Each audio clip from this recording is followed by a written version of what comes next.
हे बघा मित्रांनो, अशा प्रकारे आमच्या टेरेसवर पाणी फिटिंग केलेले आहे. तरी बघू शकता स्टँड आहे, वरती टाकी ठेवलेली आहे. ती 500 लिटरची टाकी आहे आणि एका नळीने पाणी इकडे सोलारकडे जातं आणि इथे गरम होतं आणि नंतर या सोलारच्या थ्रू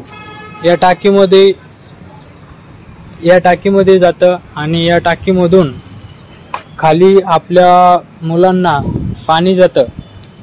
आणि अशाच प्रकारे हा कॉक आहे, या कॉकने पाणी खाली जातं आणि या थ्रूने या टंकीमध्ये जाते.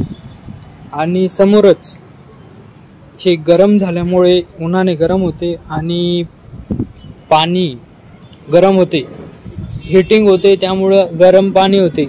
गरम पाणी झाल्याच्या नंतर आपण बघताच ते पाणी गरम झाल्याने अशा प्रकारे या पाईपने खाली जाते. या कॉकने, हा कॉक मेन आहे गरम पाण्याचा, कारण की हा जर चालू ठेवला तर अशा प्रकारे या नळीने पाणी सरळ आपल्या खाली नळांमध्ये जातं.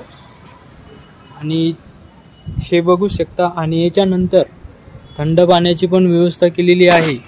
तर ही थंड पाण्याची व्यवस्था या नळीने वर येतं थंड पाणी आणि बोरामधून हे ओव्हरफ्लोचं पाईप आहे.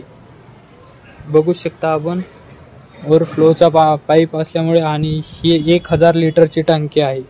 बघू शकता 1000 लिटरची टाकी आहे. आणि त्याला आपण खालून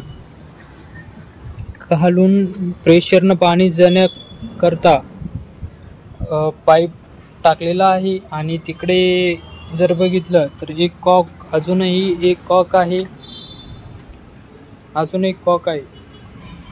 तर त्या कॉकने खाली जातं पाणी. आणि हे बघा, यामध्ये पण गरम पाण्याची व्यवस्था केलेली आहे. यामधूनच तिकडे ओव्हरफ्लोचं पाणी याच्यात उतरतं. पाणी त्याच्यात उतरल्यामुळे तिकडं गरम पाणी पण येऊ शकते. अशा प्रकारे तुम्ही बघू शकता की आम्ही कोणत्या प्रकारचा सोलार यूज केलेला आहे, कोणत्या कंपनीचा ब्रँड आहे.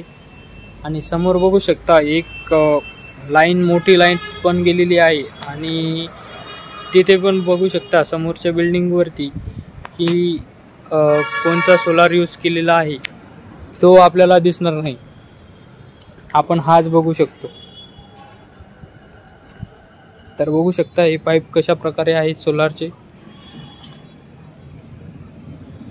फिटिंग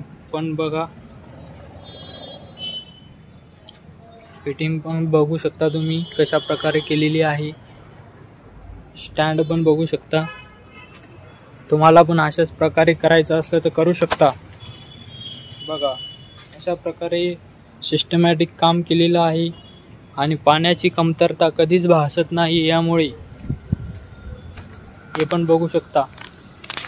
आणि हे 1000 लिटरची टाकी, 500 लिटरची टाकी, अशा प्रकारे याचं नियोजन केलेलं आहे.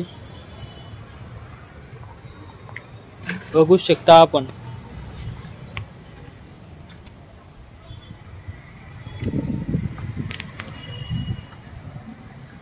तर आपण पण अशाच प्रकारची फिटिंग करून आपल्या घरामध्ये पाण्याची व्यवस्था करू शकतो. याकरता या व्हिडिओमध्ये अशी दाखवलेली अशी फिटिंग करू शकता.